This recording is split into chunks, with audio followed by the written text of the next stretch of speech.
So for those who haven't seen your film Une autre justice, or Another Way, can you describe the stories it tells and how you got started?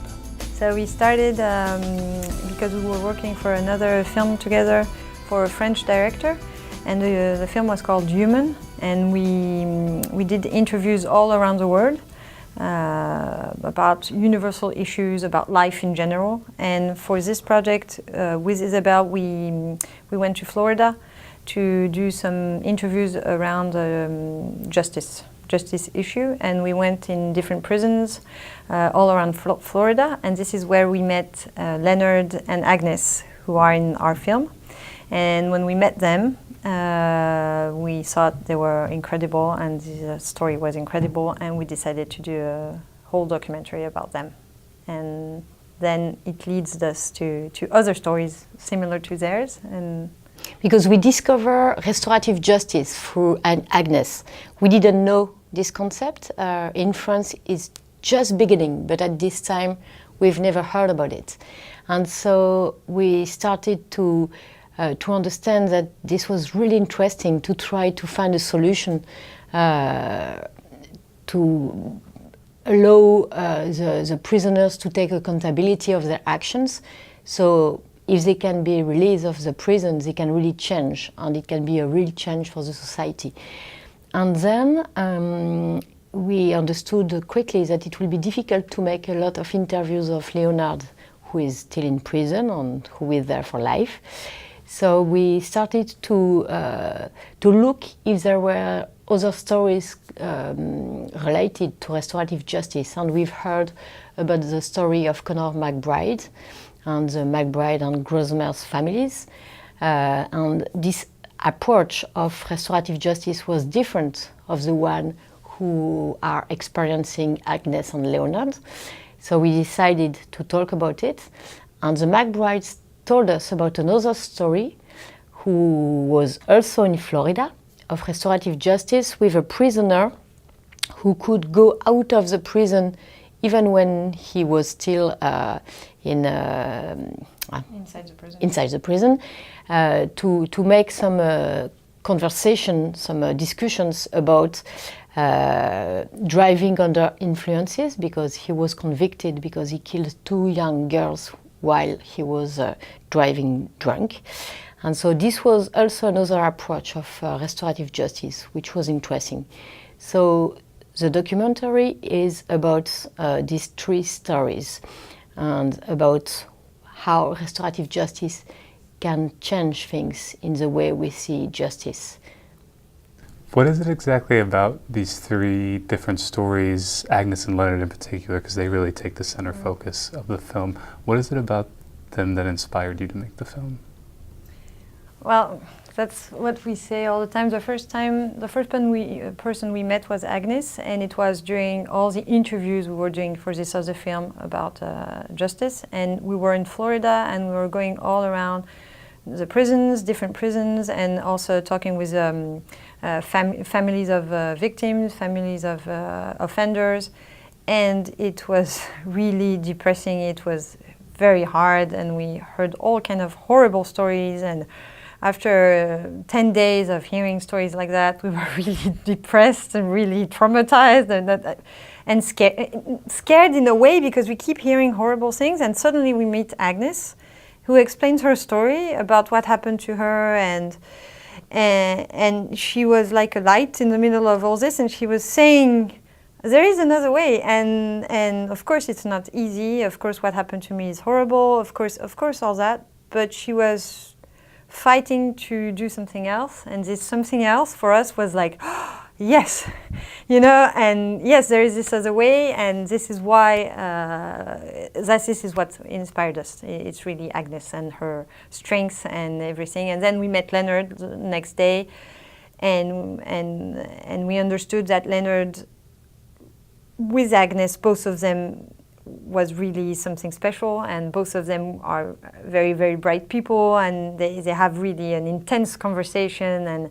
And then when we met Leonard afterward, we said, yes, of course, this is really something interesting. And restorative justice is restorative, and we had no idea before. And when we saw that, yes, it was restorative, and we could already see it compared to all the horrible stories we heard. And this is the only story at first where we say, okay, yeah, it's very hard, but there is something we can do, and yeah, that's why I think. And the other thing as well is that they are not allowed to see each other. And so they started to write each other 11 years ago, and it really helped them. And even if they have never been authorized to see each other since Leonard is in prison, they are still in contact. Leonard maybe is a person who he's talking very often to Agnes, and they are very close. And so this relationship they have, despite the fact it's forbidden for them to meet, is also interesting because they are trying hard to show that things can be different, and it's really not easy for them to be accepted by the DOC and by the system, even if restorative justice have proved that it's efficient to make people changing. Leonard is trying to make some cycle of discussion in prison, but it's very hard for him. Each time he's starting to get some prisoners inside his cycle, he's moved in another prison for many reasons. And so it's too long to discuss about that here. In the other side of the prison wall, Agnes is fighting also to make it more known. And at the time she was doing some presentations in Wakula institution, and people really remember her very well. When we've been there, we didn't talk about Agnes, and she arrived in the conversation because she's such a woman, you know. She's very, very strong, and her message is very powerful because it's just about changing. And in a country where so many people are in prison, and when so many of them are going out, they must change while they are in prison. And to change, they have to take accountability. And so we thought their story was really interesting because they really fight to make this restorative justice system more known. And they are not naive. It's not just about forgiveness. Agnes didn't contact Leonard to say, I forgive you. She contacted him to say, what happened? What happened? I need to understand. I can't mourn if I don't understand. And you know, she did that because it helps her. And Leonard really takes accountability of his acts, and he knows that maybe inside the prison he can help other prisoners to take accountability. So they are very strong, each of them. So maybe that's why they take a lot of space in the documentary. So in terms of working with an institution like the American prison, what was it like, or rather, how did you get access? And what was it like dealing with the administrative side of things and also communicating with the people that are behind bars? It was not easy, but we managed it. We had a great help, a lady whose name is Alison Luchek, who's really working. She's a producer and a filmmaker in the States and in Canada, and she knows very, very well all the prison system and all the penitentiary system, and what to do and who to contact with DOC and who to ask the authorization for, because we had no idea. And so she helped us to have the authorization to film inside the prison. She knows her job very well, and so we got access thanks to her to the prisons. But then, of course, every time we never know if we will or not be able to go inside the prison. So we kind of arrive because we've been here 2 times, or 3 times actually, if we include the other film. So we've been here 3 times. And every time it's almost 2 days before that we know if we will be able to see Connor or Leonard. Every time DOC says, yes, we'll get back to you, and we have to take the risk to go and pray so that it will work, and it did actually. And Connor, the other inmate, is into a group, quest group, where he does a lot of presentation and talks with other prisoners. And we got access to this group. We didn't know if it would or not work, and actually it did, and we were able to do that. Whereas Leonard, it was more complicated. We have access to, we could interview him. We interviewed him 3 times actually in total, but we would have liked to film him with other inmates, discussing with other inmates, or even in the library, but reading and interacting with other inmates, and that was not possible at all. And we wanted also to talk with a woman who is a kind of psychologist or who works for the DOC and who used to work with Leonard at the time he was starting a cycle of discussion with prisoners inside the prison. And she told us that she won't be able, because she is freelance but working for DOC. She told us that she would accept personally, but we have to ask the DOC, and they didn't want, and we don't know why. So we know that with Leonard it's much more complicated. With Connor they've been very helpful. So DOC, as said Chloé, we never know. We never know. But in another hand, we know that it's France. In France, in our country, it's very complicated to film inside the institution. It takes a lot of time. So we don't want to judge or to say it's horrible, because they give us some access. And at the end, I don't remember how many times we've been into a prison, but it's quite a lot. So. Yeah. Would you say the issues that you deal with in Notre Justice are specific to the United States and its criminal justice system, more universal, or maybe a little bit of both? Well, it's universal. This is why it talks to so many people, I think, and this is why we wanted to do it, because it's somebody, an offender and a victim, and getting together and trying to heal. So this is something that can be in any country. I think what we thought was interesting is that Florida is is a very punitive state, and it's very hard, and this is where we actually found the most incredible stories. And so what we believe is that maybe since it's so punitive in a way, people who do not agree with the system are trying hard as they can to find another way. And this is how you get stories like that. Whereas in France, for example, where the system is not as punitive, we until now haven't found anything quite like that. So. And in another hand, when we started to get some information about restorative justice, we could read a lot of information, like it used to be the traditional way of making justice in what we call primitive tribes or human groups.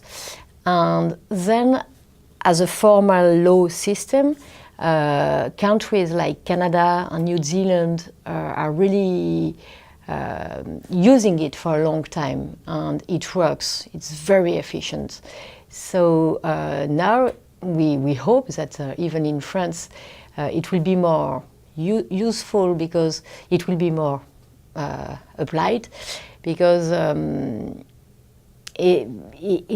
we can't hide the fact that the punitive system is not efficient. You know, it's not because you build more prison. We have the same problem in France with overcrowded prisons, and it's not when you build more prisons that the problem will stop. And it's very easy to see that, and to try to understand that we have to think things differently. And this restorative justice approach may appear something soft for people who believe in a tough justice, but actually to be tough may lead to something more violent. So, and in another hand, for someone like Agnes, she was asked if she wanted Leonard to be killed, and for her it would have been horrible to be charged with the crime of someone, with the death of someone. So for the victims also, if they want it, of course, you can't force a victim to be part of a restorative justice system. It has to come from the victim. But for the victims also, it's very important, this approach, because it can really help to heal. So that's what we can say about this approach, which is so interesting, according to us. Would you say that your filmmaking is a form of activism? No, it would be great if it could, but probably not. But it's true that we try to, when we can, to do our job with some meaning. And so this film, of course, has some meaning, and it's important for us that people will see it, and especially see Agnes's work and Renee and Eric, well, all the people who are in the film, because we think it's important. So if we can help that, yes, of course, this is why we like our job. But activist, I don't know if it has enough strength. But if we can be part of this and helping them to know what they're doing, yes, it's a good thing. Yeah, it would be naive to think that a documentary can change the world, but if at least you can open some ears, you haven't do it for nothing. But to talk about something very, very personal, when we were doing this film, I was very often thinking of a friend of mine who really believed only in punitive system, and for him, if someone is doing a crime, and a horrible crime like what has done Leonard, you will never be soft enough. You will never be tough enough, and you have to be as tough as possible. And I really hope that this film will change him. And I gave him the film. I offered him the DVD, and he never looked at it because he told me, "I don't want to see that." So, if people really don't want to open their ears to another way of thinking, you cannot force them, you know, but at least if people are open to a different vision, maybe it can really help. It's what we hope. So how does this film fall into other projects that you've worked on or other films that you've worked on? Is it in any way similar, or what were some of the differences in this project versus other things that you've worked on in the past? Okay, so I'll start that. Yeah, our job is we're freelance, and so we do all kind of different things, and things that have a lot of meaning for us, and it will take years to do the project, and things that can be more quick, and we can earn our lives with it, and so we have to find a balance with that. Yeah, in the films I make, it's often the stories I like to tell and the people I like to film are people who have had very, very hard times sometimes in their lives and have a form of resilience. I've filmed, for example, a woman from who escaped from the genocide in Rwanda, and very, very strong woman also who have experienced such hard things and are still there, and they continue living, and they are really inspiring, those women. Or I did things about a woman who were boxing, and also they box for a reason. And so sometimes, yeah, it's I like to tell stories about people who have a real strength and to go forward in life. And this is, yeah, if I have something in common in all my films, it could be that. And me, it's like Chloé. I've done very different kind of documentaries, but it's quite funny because when we were finishing this one, I was also working on another one about a very old woman who has escaped the genocide of Nazis, and she was in a concentration camp. And after she survived, she went in Israel, and because she's been saved, she tried all her life to help the people who had some difficulties in her own country. So she's fighting for the rights of Palestinians. And this woman really made me thinking about Agnes a lot. And so we don't know, we are we are trying to find the subject of our next documentaries. We don't know already, but for sure I would like also to find, to put the light on people who, like Agnes or Janina, this woman I've just finished a documentary about, are trying to make something really positive of something horrible they've experienced. And to show that there is another way of thinking, there is another way of acting, and it's not because you have experienced something horrible that you have to be horrible with other people. So it's also the kind of documentaries I would like to make in the future. What do you want your audience to take away from this film? That yes, there is another way sometimes, and that at least even me, I don't know if something like that happened to me, if I would be able to get in touch with the offender. I probably doubt it. Actually, I'm not Agnes, but it's inspiring to see them, and maybe if you go towards that, maybe a little bit. It's not possible to ask anybody to go that far, and I probably wouldn't be able to, but to think that maybe it's a better way to go instead of keeping everything and being more angry, and to try to break this cycle of violence, and maybe it will help in many things. So yes, that would be good. And also, you know, there is something you can see and something you are experiencing in a day-to-day life. And for me, very often when I'm really crossed about someone, you know, when I'm very angry about someone, sometimes I think about Agnes and I say, okay, maybe I should try to think about this person. Why did he act like that? And maybe I can try to be more open, to understand, and being less cross. So I don't know if it can do that to other people, but at least trying to open the ears to the other people. When you look at the story of Leonard, you know, you can put crosses of why he's finished in prison, because he has experienced such horrible things when he was a kid, and justice was not there to help him.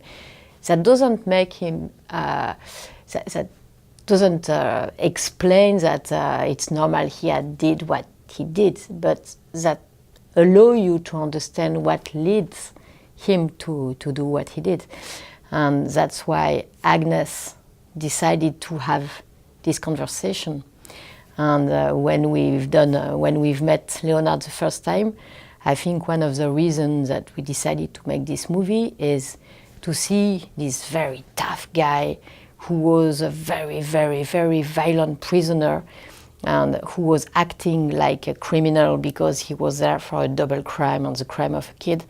When he explained to us that Agnes was the first person to tell him, you are not a criminal, you are someone who did a crime, who committed a crime, and this makes a real difference because you are a human being. He was saying that crying, and we could feel how this very little woman who is so big and so strong, how she really changed this guy, how she opened him to take accountability and to change other people. When he is, I mean, in the center of violence, what is a prison, it's something very powerful. So maybe people can take that from the documentary. Awesome. Thank you both so much for taking Thank the you. time to answer a few questions.